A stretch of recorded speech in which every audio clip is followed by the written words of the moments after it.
It's the weekly show about Pro AV with the hottest news in the AV industry. It's rAVe TV. Give it up for Steph and Gary. Steph and Gary. Hey everybody, Steph Beckett here at ISE 2023. It is day 3 of the show. I'm in Hall 5, and as you can see, it is still very, very busy, so I am really excited to just find out how many attendees have been in the show, because it has been just crazy in the best way. And I have with me Mark Coxon of AVI SPL, and he also is a writer, a longtime writer for us over at the Blog Squad on rAVe Pubs. Mark, how's it been going? It's crazy. It's my first trip to Europe, which is awesome. Yeah. And, I know a lot of people compare Barcelona to Amsterdam, but I don't have that frame of reference. All I know is this show, and the show has been amazing. So. That's awesome. So, first of all, tell me a little bit about Europe. Have you enjoyed being here? What have you gotten to do and see? Yeah, so I'm going to move here. I think I'm going to move to Barcelona is actually where I'm going to move. I love this city. Yeah. I love the blend of history, food, the warmth of people, the water being close by. It's an amazing city, even in the winter.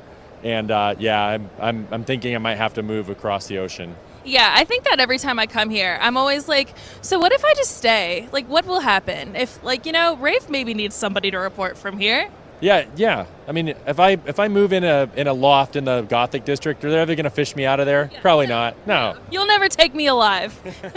So how has it been at the AVI SPL stand? This has been a lot of new things for you. I don't think this is your first time at a show with AVI SPL, but your first ISE with them. What's that been like?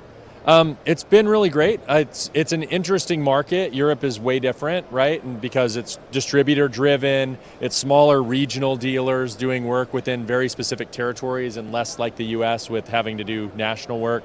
So it's been cool to just kind of hear how the market is different in Europe than it is in the US. Yeah. So I wanted to talk about a couple of my favorite products that I have noticed on the show floor. So I want to talk about the coolest booth that I've seen, one of the coolest. I think this is very similar to their stand last year, but Maverick and TD Cinex. Have you gotten to see the ski theme of the booth? I think that was very, very cool. I have a video and we're going to show that. I got to walk through it, and I think that was just very cool, very creative. Did you get to see that? Yeah, I did see their chalet, their little ski chalet. It draws your attention because it looks like a theme park building on the trade floor and not just another rectangle with colors. I remember when Almo used to do that at Infocom. They had the Western Town, and you'd walk through the Western Town, so that was really fun too. Or that was Stampede, I'm sorry. Yes. Stampede. But yeah, so it's been great. I mean, that was a great booth. I like that one. And in terms of how creative the stands are, I think that art has been such a focus at this show, and that might be just natural because we're in Barcelona, which is such a birth of different styles of art in this city.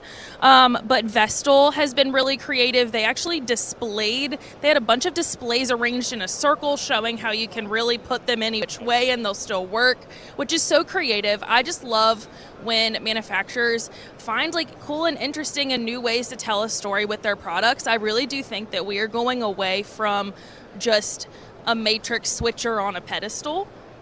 Yeah, product on podiums is not a great booth strategy. And I've seen that booth too. They have that circle of LCD screens. They have LED on the ceiling, creating different ceiling tiles and lighting effects and things like that with the large LED backdrop wall. I like that booth because it's a great mix of different technologies, all used as one canvas, right? And I know Gary loves to talk about using everything as a canvas. Digital canvas. Okay, Gary, you got your buzzword. We got your little buzzword in, Gary. And also, I also mentioned, we mentioned Epson's use of VR and making it all over the walls and the ceilings and showing how it can be used as an immersive exhibit in a museum.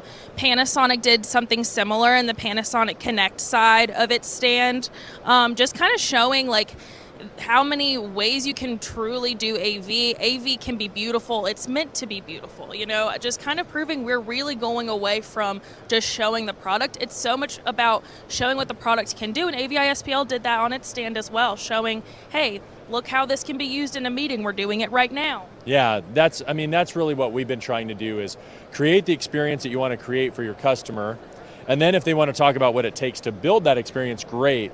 But it's not about the products, it's not about the brands, it's about the concept and the outcome, and then work backwards to the technology. And I think this show this year is showing more and more of that.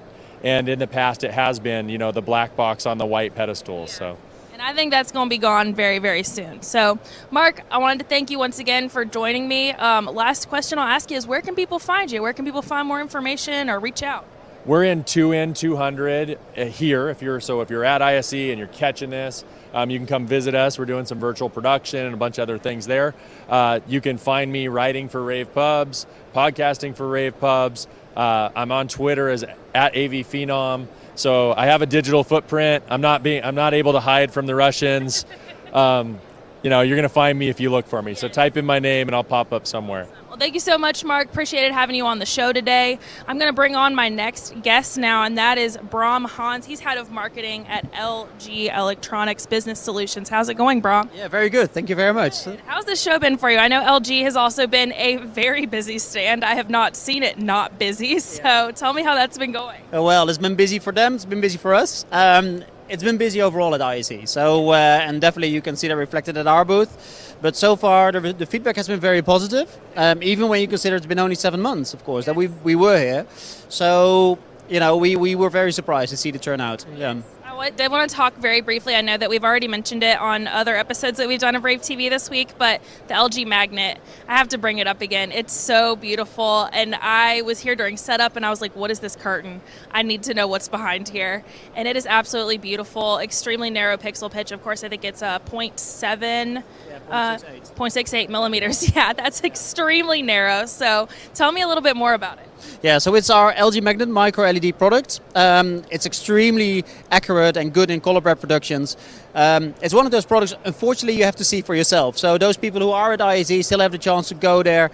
Please go and have a look. We have it in an 8K setup here, but the default setup will be 4K. And therefore we also show it as, for instance, a control room application where indeed those resolutions are required. And that's exactly what we can achieve with micro LED, and then the color reproduction, everything that goes with it are just insane. So it's a great experience. And you're also showing your transparent OLED, which that was, I believe, here at last ISE as well, but it's being shown in a different way this time, because I believe last time it was shown as like maybe a window in a subway car, and now it's being shown in a much longer use. So you have that as well, which is absolutely beautiful. We'll show a picture or video of that as we're talking about it, but I also did want to talk about the cube LED with the forced perspective. Gary ran to tell me about it because he was like, look at the astronaut's foot, it looks like it's coming out. So tell me a little bit more about that. Yeah, so it's of course a very difficult concept to display in such an environment, because you don't have the fixed focal point, etc. But we managed to pull it off, also with the structure that it seems to be floating in the air. That's kind of the nice design we put to it. It gives this very nice experience on what is actually a standard lineup in our catalog for an LED product. But in this configuration, it makes such a brilliant impression, and that augmented and virtual experience is insane. You should really go and see it. Yes. And we have a video that we're going to show, but it obviously does not do it justice. So I highly recommend, if you are at ISE, to please go check it out on LG's stand. So last question for you. What can we expect at next ISE from LG, if you can give me a little hint, or as much as you're allowed to tell me? Well, you see that some of the products actually, as you said, like TOLED, we had on display last year. We had the same product on display this year, but with a very different concept. And that means that, for instance, TOLED made much bigger impressions because of those different concepts we do. You also see we go further in the vertical storytelling. So, like how we really unpack the virtual production elements. We have an entire virtual production studio set up. Those are kind of developments I would expect to see at the next ISE, which hopefully will be in 12 months and not 7 months. So we have a bit more time to prepare. A little bit more time, but with the time that you did have, you did an amazing job. Like one of my favorite stands of the show. And last thing I will ask you is, where can people find more information? Yeah, so people can go to lg-informationdisplay.com. If you go there, there's a separate site now even built for ISE, so people can experience a virtual ISE experience. So you have the same experience if you are not able to visit us here in Barcelona. Alternatively, you go to lg.com, and there you can see the full catalog of our products. Thank you so much, Brahm. It was so lovely meeting you, and thanks for joining me on rAVe TV. Thank you. Thank you very much. Thank you. I'm going to bring on Joby Lloyd now, who you might know and love already, as I do, and she is Senior Director of Communications at Avixa. How's it going? Good, Steph. How are you doing? Doing good. I love to see you at every trade show. It's always such a breath of fresh air. The trade shows are amazing. I mean, does it get any better than getting here, getting to see so many people, the scheduled meetings, the not scheduled meetings, content, the education? It's just like, Do you think about how far it's come since we first met in person at InfoComm 2021? it's been such a delight to watch the runway of what has come back and what has changed. I mean, I've been in the industry for a number of years and gone to InfoComm and to ISE, and it was hard in 2020. It was hard in 21, and it's so amazing to be here now, to see all of these people. The amount of people who are walking through the shots, the number of people that are here, the queued up lines. I know not everybody's happy about the queued up lines, but that means we're all here. Queued up lines are actually, I wanted to bring that up because that's such a good point. People are so upset about that, but when you think back to 2020 when, it couldn't happen, and 2021 and 2022, now we're here, we're back. I think this was the last and final sign that, people need and want trade shows. I don't think that there is a near future where we can be completely virtual. I don't think there is. I mean, you've been sitting here just in these past few minutes talking with folks about what's in their booth and how to see it and how video doesn't do it justice. I'm like, yeah, you're going to see it, but it doesn't look the same. No, it doesn't look the same. I come from an LED background, and you've got to get up close. You've got to see it. I got to spend some time at Lang this week and just looking at the curvature and some of the new things they're bringing together, and you can't get that from a video, no matter what you do. So being here and taking part, it is a all-day, year-round experience, and we can do a lot of things in business over digital, but this is important. And just the relationships, there are so many people that I've met over Zoom or during launch events that we just don't seem as close until we meet in person, like us. I feel like we've become so much tighter since I met you in 2021 in person. I think of things like the tweet up when people come up to me or I go up to other people and I go, I know you, I know your handle. That's so amazing to get to have these relationships and build the foundation of them in person. So yes, so important. So have you gotten to be a part of some of the education that's been here? That's something that I have always wanted to see but haven't quite gotten to. So tell me a little bit about the education side of what's going on here at ISE. It's about taking the biggest trends and the biggest things what's keeping the AV industry up at night, and we're able to bring them to the standpoint of let's sit down, let's talk about it, let's brainstorm about it. And we're really proud at Avixa, along with CEDIA, be taking a deeper hand in what's going on with the conferences, and they are so exciting. They're filled up, the locations are fabulous, and the content is really important and it's impressive.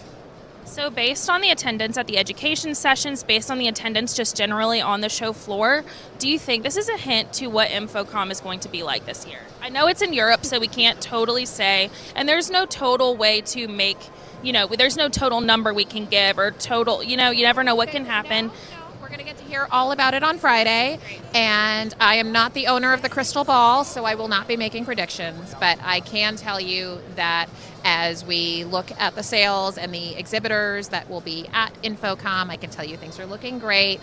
This is a wonderful sign that people want to be here, and they want to be at InfoComm. So do I think trade shows are back? I do. I think we've got to stop making some comparisons to what was. Things have changed, and we have to recognize that, but yeah, we're back.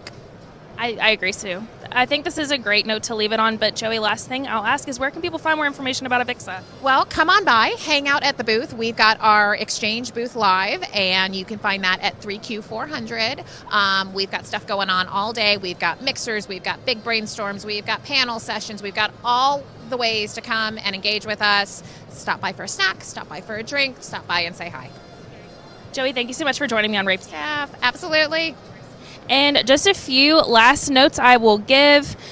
Before I go to Gary, Gary is out here on this very hall, and he is going to take you through all of the stands. I know we've shown you guys Hall 2 and Hall 3, or as much as we could anyway. It's actually impossible to show you every single thing unless you watch our product videos. And speaking of that, you can watch our product videos. We are uploading them as quickly as we can at ravepubs.com/ISE. That's got all the coverage. It's got the past episodes of rAVe TV. It's got our product videos, which we are uploading them as quickly as we physically can. All the news and blogs, everything we've written, press releases, you can go check that out there. You can, of course, continue to watch us streaming wherever you watch anything streaming. So on ravepubs.com, YouTube, LinkedIn, all of the things. And I think that is it from me. So we are going to go to Gary. Gary, how is the show floor looking? I'm going to toss it to you. Thanks, Steph. Time for a show floor tour of Hall 5, which is a plethora of technology. It's actually, the other halls are like digital signage, display, we have all the projector and monitor manufacturers in there, UCC, audio. This one's like whatever's left, we're putting in here. So there's a lot of kind of small companies with big products and big companies with some small products that are in here. So for example, AV Link and Lumens are together, RGB Link in this hall. I just kind of want you to pan around and get a perspective as to how big this show is and how busy it is. Raise that camera up as high as you can go to show the crowd down that aisle. This is one of the smaller halls, yet it's incredibly busy, just to give you an idea how it is. So let's take a quick tour of the hall and stop at where we see some cool products that are worth pointing out. So here's Matrox, and here's their digital signage network product, right, for digital signage distribution across the network. Of course, Matrox is one of the first companies to adopt AV over IP using IPMX, which is a proposed standard using ST2110 as the baseline standard for IPMX. You can go learn about IPMX at ipmx.io if you want to learn more about it. And so they're showing their IPMX product, and the entire booth is run through the Matrox IPMX line, the AV over IP line. Can I step behind you here? So let's see if we got them in here. See the Convert IP product line here and the Conduct IP product line? That's their AV over IP product line using IPMX, which is, as I said, the proposed standard for AV over IP, the first proposed standard for AV over IP. So they're one of the first companies to have that. It's 1 gig right now. Of course, IPMX can do, it's based on the broadcast standard ST2110 because they can do all the way up to uncompressed, but this whole product line is 1 gig. Let's move on. Black Box is another AV over IP company. In their case, they adopted SDVOE, so they have all their stuff is SDVOE compliant based stuff. They're showing what they're pushing is their virtual matrix switching using SDVOE, and they have a controller and everything, all Black Box. So let's keep going down. ViewWall is a video wall controller company. Again, AV over IP. This might be, maybe we should call this hall the AV over IP hall. Hall 5 is AV over IP, video switching and distribution.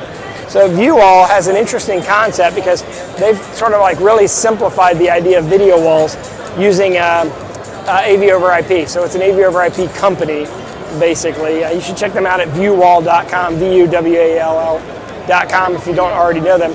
And of course, best part about this booth is this condensation coming out of this thing means there's cold beer in here, right? That's all we really care about. These guys have been standing here since 10:30 this morning, waiting for them to serve up the beer, which they won't start serving until 4. So that means there's cold beer in here. Can we have a thermometer tell us what temperature this beer is right now? It looks really good. I mean, like, I think someone needs to test a little bit of it right now, just to make sure. Let's make sure. Let's just make sure it's cold enough. I'm gonna do this for you. This is to help you. Look at that. Nothing bad about foam. We're doing a live show floor tour right now on rAVe TV. Y'all want to say hello? Hi everyone. Come over to the view stand. Or go to viewwall.com. Yeah. It's called, you can drink it, go ahead. Move along. All right. So there's Hall Technologies back there, again, doing video signal routing and distribution. Let's head back here. Now, one of the weirdest booths on the show floor has to be this one. This one I don't get. Disney Cruise Lines has a booth here. Don't get me wrong, I love Disney and I love the Disney Cruise Lines. I'm not sure why they're here, but I might want to apply for a job. Are you hiring people right now on the spot here at the show? We're trying to, yeah. Trying to. Look, if you want to work on a cruise ship, go to DCL Jobs. I'm guessing that stands for Disney Cruise Line. DCLjobs.com. For those of you who don't have a job, ooh, look at this. Baby Sharpies. Can I con a baby Sharpie out of you? Oh gosh, like look at this. This is awesome. Everyone wants a baby. I've never seen a little baby Sharpie like that. That's the best thing in the show floor so far, ironically. All right, best giveaway so far. All right, oh, Macnica. Okay, Macnica makes a IPMX chip. So manufacturers can buy the chip that Macnica makes, and they can integrate AV over IP into their products, like projectors and monitors. They can have a direct AV over IP input using the Macnica chip. And you can see that they're showing SMPTE 2110 IPMX 1 gig all the way up to uncompressed 100 gig capability. Here's the chip if you want to see it. You look at that board right there. So this could be theoretically installed in a projector or monitor and make it IPMX compatible or AV over IP compatible. And so they're showing a proof of concept. And these 1 gig, is this 1 gig? Yeah, so here's a finished product. Are y'all selling this, or is this a proof of concept product? That's a reference design. Reference design, yeah. So they're not in the business of selling final products. They're in the business of selling these chips and boards. But you can see simple HDMI in, and audio, and network out, IPMX, right? This can be 1 gig, could be 2 gig, could be 5 gig, 10 gig, whatever you want it to be. Ultimately, most people are using 1 gig. But of course, if you're doing uncompressed broadcasts, you'd use whatever you want to use there. It's a reference design. And this is basically what's inside of this right there. So, yeah. That's the software. And yeah, here's the software. So this has multiple sources coming in across the network. And now using the software, you can place it wherever you want it to go. So you get virtual matrixing basically using the software in a way. So I could move this around and it theoretically, I don't know if this will work or not because I'm not a Windows guy, but I guess whatever I did here would be reflected above. That's a software decoder. Software decoder, okay. So instead of using a decoder, you can decode it using a computer. GPU. Yeah. So in this case, if you had a computer in the room, it could be the source of your content as well as the decoder for your projector or monitor. That's interesting. I hadn't thought about that. That's an interesting way of doing it. Here, does this have an IPMX camera? Is this a direct camera or is it HDMI? Okay. Yeah, you're just showing a concept. Yep. Thank you. Is Andrew here? He's walking around. Tell him I said hello, will you? Oh, yeah. Thank you. So we're doing a live show floor tour now for rAVe TV, making our way through Hall 5. And we're going to stop at a couple other places I want to show you. PTZ Optics, also known as Huddle Cam in the United States, has their booth here. How are you? What's up, Justin? How are you? Where is my DSLR kind of lensed version of the camera? Oh, Studio Pro. Studio Pro. Where is Studio Yes, we showed you this Pro? Yeah, at Infocom. Infocom. Where is the Studio Pro? Come on, let's go see the Studio Pro. This is one of the coolest products. This is it right here. So this allows you to, and I need to get one of these, by the way. You're shipping it now? Within February. Within February. So you're going to ship within a month. So you know how a lot of people, you join on Zoom and Teams and you look and every once in a while you'll see someone that looks, my God, it looks like they're in a studio. The camera's so good. This is it right here. Most people are using DSLR cameras to do that. They're taking the DSLR HDMI output, converting it to USB. They took the lens from a DSLR camera, put it inside of a camera, added NDI-HX on it, and all of a sudden you have a network-based camera or a USB camera that gives you the high quality of a DSLR for Zoom and Teams calls. Among other things, this is also a camera that you could use for really high quality production. So Gary's going to order one of these as soon as it's available in February, right, Justin? Yep. You're going to write my name down? Am I going to get a chance at this? What's the list pricing? What would y'all end up charging for this? $699, I think. $699. I mean, that's a great deal. The price of the DSLR. Yeah, and you have you have network out, USB out, and HDMI. So 3 outputs, right? That's really cool. Newest version as well as NDI, NDI, as well as NDI. Yep, we have the newest version of NDI-HX. Which means it can be wireless. It's not wireless, no. It's power over Ethernet. So okay, power over Ethernet. Single Ethernet cable. Yep. Yep, that's nice. That's awesome. So I could beamforming microphones as well. Yeah, for my house, for my my home office, yeah. I could power it through the Ethernet, and then still use USB to go to my computer if I wanted to. If you wanted USB, of course. Yeah. All right, cool. Check it out, Studio Pro.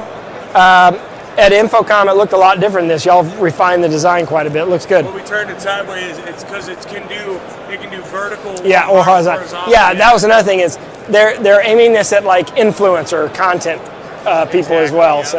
Yeah. So there you go. That's it right there. So the advantage of it from an influencer. Hey, I'm an influencer.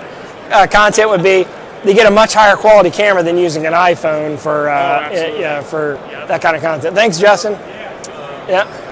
Guys, how are y'all? It was very good. You did a great job. All right, thank you very much. Appreciate it. Thank you. And then let's see. Let's make our way back here to the back. Here's TV1. Again, another AV over IP company that also does signal routing and distribution, matrix switching, multi-windowing, and they can also take content and spread it across all different shapes and sizes to do more creative video walls using multiple monitors.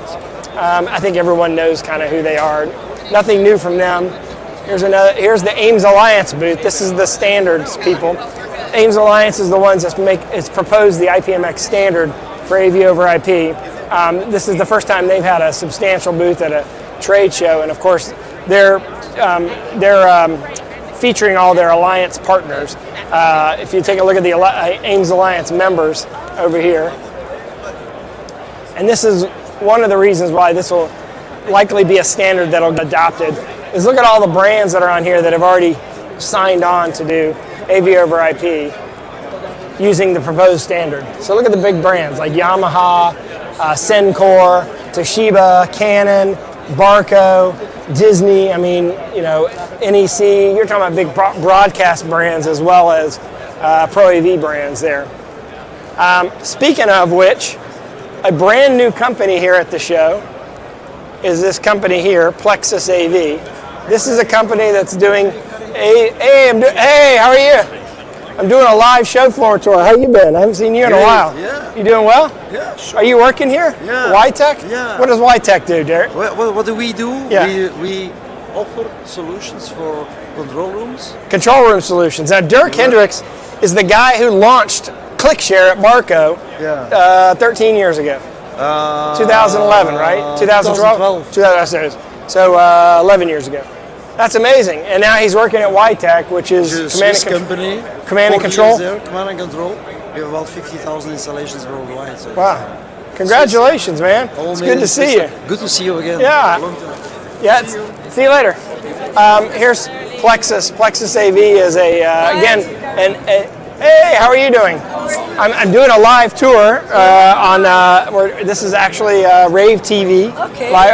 Tell us what you've seen. What have you seen? This is Art Media is the holographic projection company. There you go. Talk to Dylan. He's live. Right, there you go. Holographic projection right there. You can ask a question where Dylan is. Right.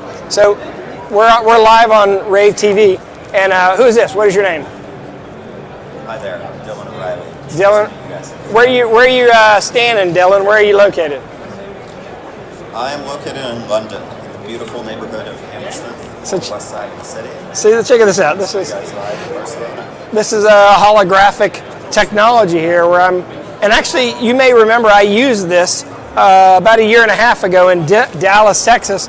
I did a presentation with a guy from Warner Brothers, or from Paramount Studios. We did it together, and he was in California and I was in Dallas, Texas, and he came to the stage. We didn't use the what's that? The hollow port? This is the art capsule. Art capsule. Okay.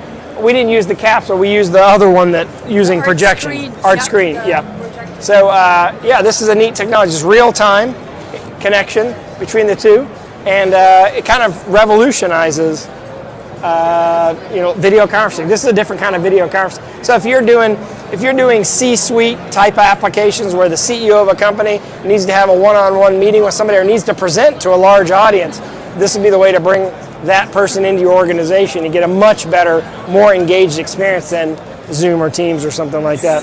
Ellen? All right, so I want to show this. I want to show our viewers this company, Plexus AV. This is the first company that I know of that's just doing AV over IP. They're coming to the market using IPMX standard, only AV over IP. Check them out at plexusav.com. They made their debut here at ISE. Jeff is the president of the company. Check this out. I'm doing a live show floor tour right now with my rAVe TV audience. Look, they're showing me the first prototype product, and you can see USB in, right? 2 USB in right here. Here's your, this is your IR port. You have a couple different IR ports in and out.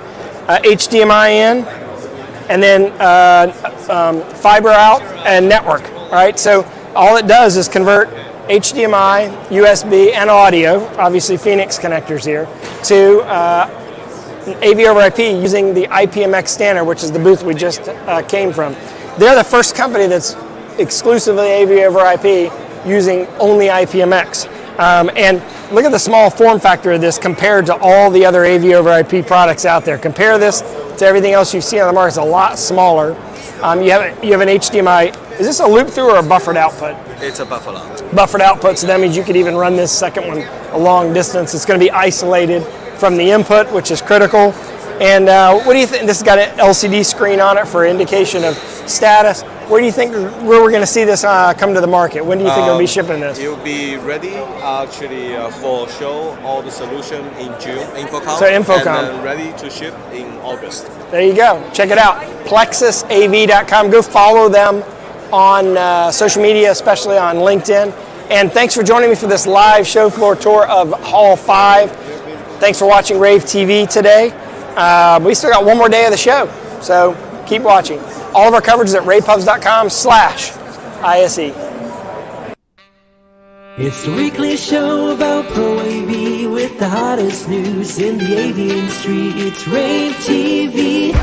Give it up for Steph and Gary. Steph and Gary.